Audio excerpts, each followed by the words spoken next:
for the crank to have the specified end float, we need to shim the bearings. We need to put a shim behind the inner race and the crank web. And I've tried once and it didn't really work very well. It got way too tight.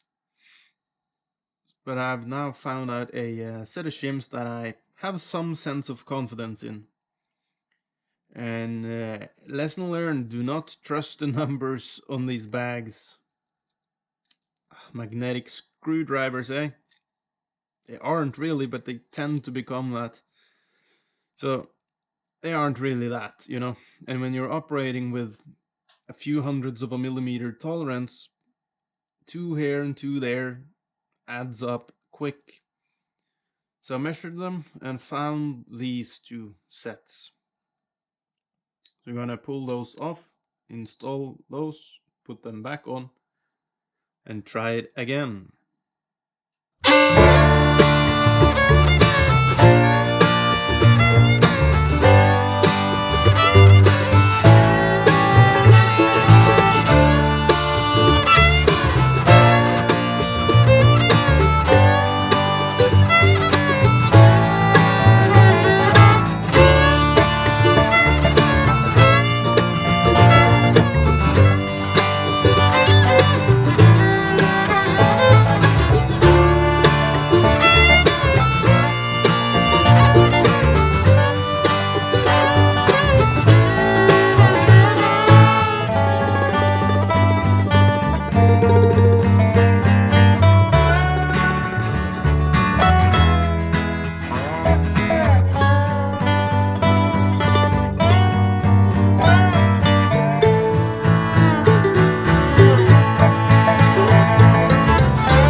I finally got my 500ths of a millimeter clearance, or play, or whatever.